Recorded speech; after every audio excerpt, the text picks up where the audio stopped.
For sticking around in that weather when it started to come around, and our student body was electric staying out, and really much appreciate them.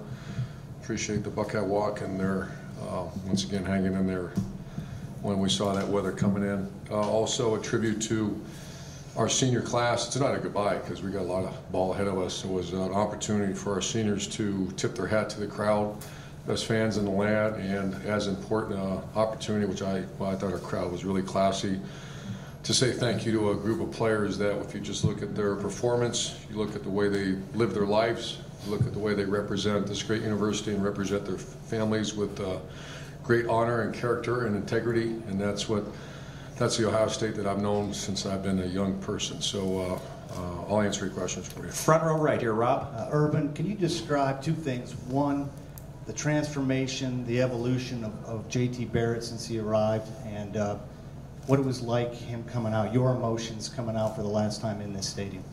Yeah, first of all, I love JT. Everybody knows that. His transformation, he's leaving the record-setting quarterback.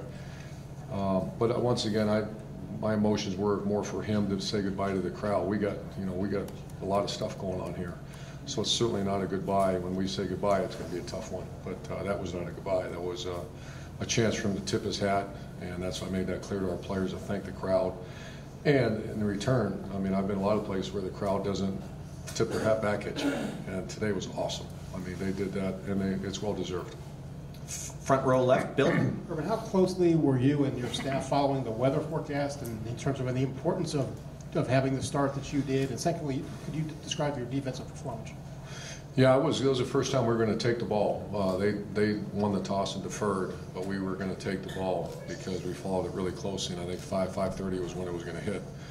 And we wanted to have the dry ball and then also select a win in the third quarter, second half, but it worked out fine anyways. So so we watched it really closely. Second part, defense was dominant. They did what they had to do. Front row, Tim.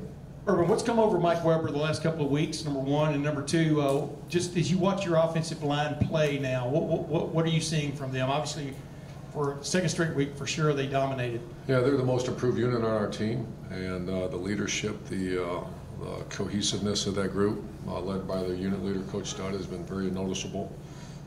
Was not the strength of our team a year ago. It's the strength of our team right now, and we all know that teams that go to compete with what's coming up down the road, you have to have a powerful offensive line. So very proud of them.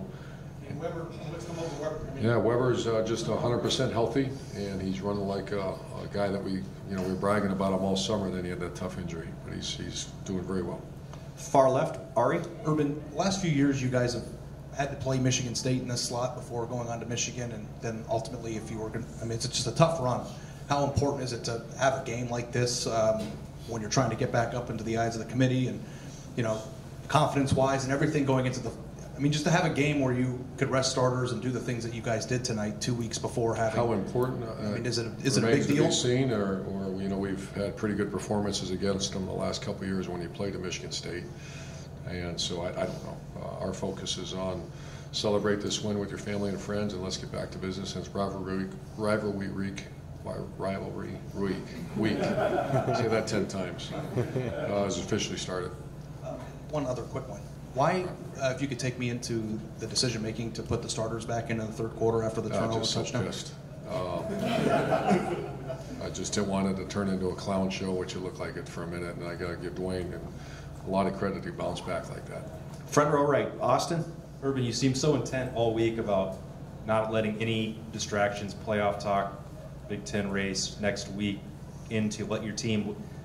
But the East is a goal for you and getting back to Indianapolis. So does the team get a chance to celebrate that? How important is just a division title to you today? Well, very important. However, we did celebrate it for a quick minute, and then it's over. Now it's time to put our laser lights on our rival. Far left, Doug. Urban, we know you always talk about wanting to play your best ball at the end of the season. Here you are going into Michigan week. How do you feel where your team is going into this game? I love our focus. I love the fact the way we're practicing, and the word focus is intent focus is the mantra right now, and I like where we're at.